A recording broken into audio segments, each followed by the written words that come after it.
শুরুতেই একটা ভালো খবর দিয়ে শুরু করতে চাই।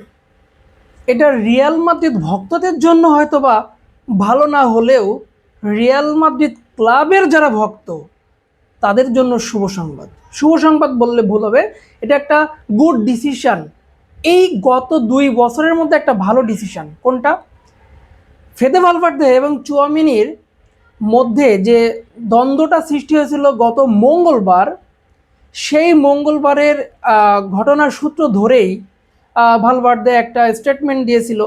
সেখান থেকে মাদ্রিদের অফিসিয়ালভাবে একটা তদন্ত কমিটি গঠন করা হয় এবং দুজনকেই সেই তদন্ত অফিসারের সামনেই আজকে উপস্থিত করা হয় এবং দুজনই তারা অ্যাপোলাইজ করে একে অপরের প্রতি, ক্লাবের অথরিটির প্রতি, টিমমেটদের প্রতি, কোচিং প্যানেলের প্রতি এবং সমর্থকদের প্রতি। তারা দুঃখ প্রকাশ করে যে এরকম ধরনের কোনো ঘটনা আর তারা ঘটাবে না। এবং রিয়াল মাদ্রিদ অফিসিয়াল পেজ থেকে জানানো হয়েছে যে এই দুজনকে 5 লাখ ইউরো করে জরিমানা করা হয়েছে। এইটা আসলে একটা ভালো সিদ্ধান্ত বলে মনে হয়। কেন? বাস্তবতাটা মেনে নিতে হবে ভাই। রিয়াল মাদ্রিদ শুধু একটা ক্লাব না, এটা একটা ঐতিহ্য।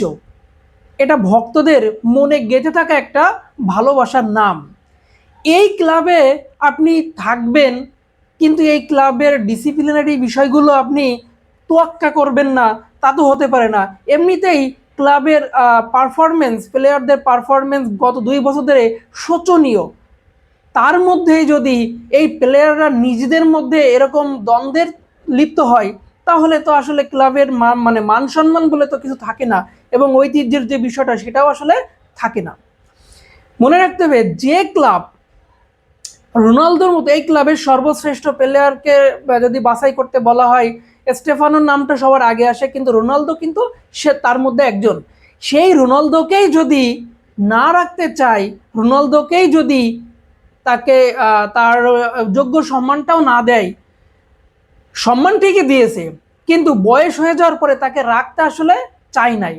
কারণ যখন তিনি রিয়াল থেকে ছেড়ে জুভেন্টাসে গেলেন, তারপরে আবার ম্যানিউতে গেলেন, সেখান থেকে আবার রিয়ালে আসতে চেয়েছিলেন, কিন্তু এই বয়সে তাকে আর নেওয়া হয় নাই।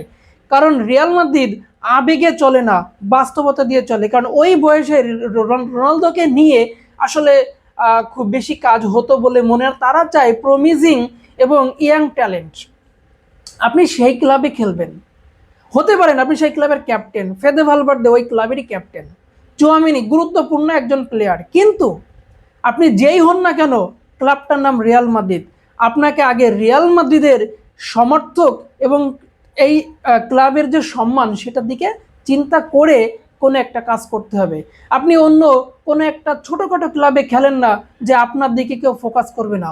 মনে রাখবেন, রিয়াল মাদ্রিদে খেলতে হলে আপনাকে মাঠের পারফরমেন্সে যেমন পটু হতে হবে, আপনাকে এই ব্যক্তিগত দিক জীবনটা সামলানোর জন্যও পটু হতে হবে। এইখানে রিয়ালের একটা বিষয় আমরা আসলে আলোচনা করতে চাই। সেই বিষয়টা হলো যে গত 2 বছর দেখেন, এই একটা কথাই প্রচলিত ছিল যে দুইটা মানে মানে ক্লাবের মধ্যে প্লেয়ারদের মধ্যে একটা সঙ্গতি, মানে ভালো তাদের বন্ধুত্বপূর্ণ সম্পর্ক নাই বা বোঝাপড়াটা ভালো নাই, এক কথায়। এই যার কারণে এই অবস্থা আজকে।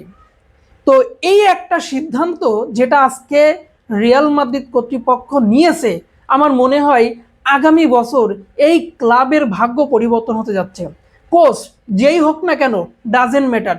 প্লেয়ারদের মধ্যে যদি এই সৌহার্দ্যপূর্ণ এবং বন্ধুত্বপূর্ণ এবং পারস্পরিক বোঝাপড়াটা আসলেই ঠিক থাকে, তাহলে কিন্তু ভবিষ্যৎ এই ক্লাবের আরও ভালো। মানে এই ক্লাবটা হচ্ছে বিশ্বের 1 নম্বর ক্লাব, এটা নো ডাউট।